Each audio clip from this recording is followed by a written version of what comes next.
চিংড়ি মাছগুলো দিয়ে দিচ্ছি। আমি লাল শাকগুলো দিয়ে দিচ্ছি। বাসা থেকে আমার জন্য আমার প্রিয় খাবার পাঠিয়ে দিয়েছে আম্মার হাতে শুটকির তরকারি। কিন্তু আসসালামু আলাইকুম, সবাই কেমন আছেন? আলহামদুলিল্লাহ, আমি ভালো আছি। আজকে বাজার থেকে লাল শাক আর চিংড়ি মাছ নিয়ে এসেছি। চিংড়ি মাছ দিয়ে লাল শাকের তরকারি করব। শাকের মধ্যে লাল শাক আমার খুবই পছন্দের একটি খাবার। ভাত বসিয়ে দিয়েছি।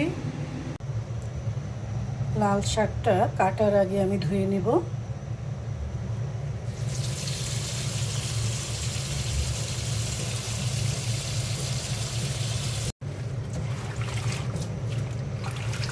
শাকটা আমি ভালো করে পরিষ্কার করে ধুয়ে নেব।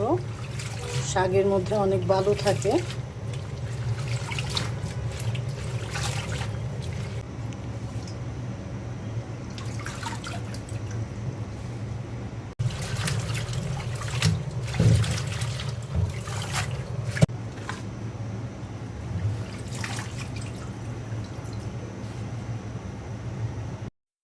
অল্প কিছু চিংড়ি মাছ আমি রান্নার জন্য আগে বেছে নিলাম।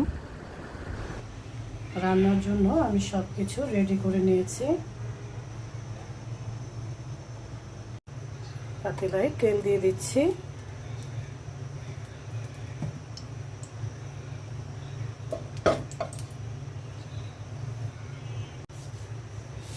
তেলটা গরম হয়ে গেছে, এখন আমি পেঁয়াজ দিয়ে দিচ্ছি।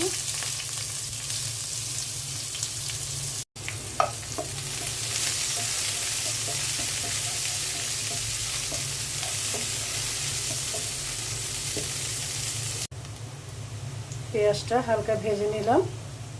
এখন আমি একটু হলুদ 1 চামচ, শুকনো মরিচের ফাঁকি 1 চামচ আর জিরে ফাঁকি 1 চামচ দিয়ে দিলাম। আর দিয়ে দিচ্ছি আদা রসুনের পেস্ট অল্প করে। চিংড়ি মাছগুলো দিয়ে দিচ্ছি।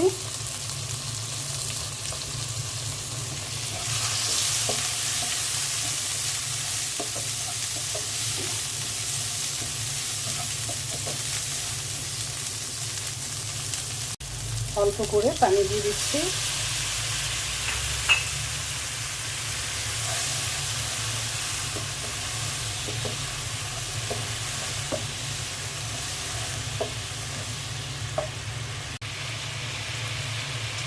এখন আমি লাল শাকগুলো দিয়ে দিচ্ছি।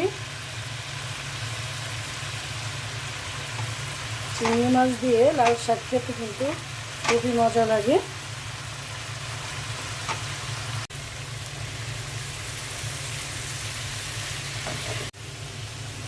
কয়েকটা কাঁচামরিচ দিয়ে দিলাম।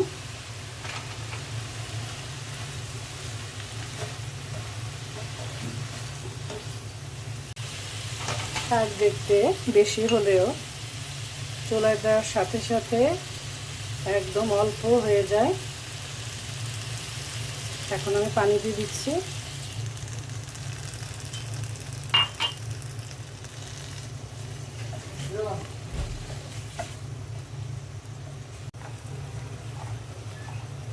লবণ দিয়ে দিচ্ছি।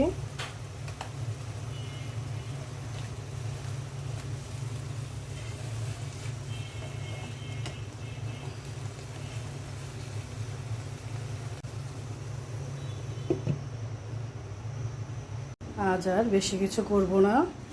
আম্মা বাসা থেকে আমার জন্য আমার প্রিয় খাবার পাঠিয়ে দিয়েছে।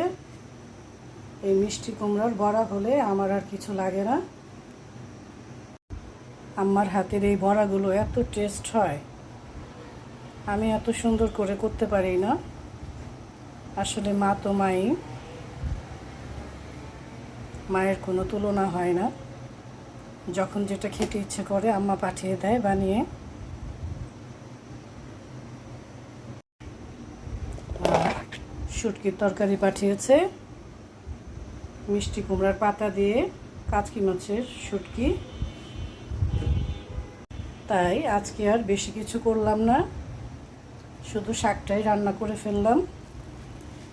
আম্মার হাতে শুটকির তরকারি কিন্তু অনেক মজা হয়। গরম গরম ভাতের সাথে এই শুটকির তরকারি হলে আর কিছুই লাগে না। দেখে আমার লাল শাকের তরকারির কি অবস্থা।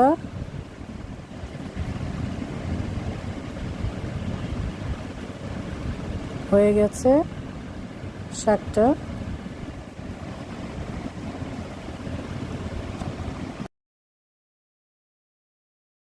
এই তো হয়ে গেছে আমার লাল শাক দিয়ে চিংড়ি মাছের তরকারি, মিষ্টি কুমড়ার বড়া আর মিষ্টি কুমড়ার পাতা দিয়ে কাচকি শুটকির তরকারি আম্মা পাঠিয়েছে। আজকে আমার সবই পছন্দের খাবার। গরম গরম ভাতের সাথে খেতে কিন্তু দারুণ লাগবে। সবাই ভালো থাকবেন, সুস্থ থাকবেন। আল্লাহ হাফেজ।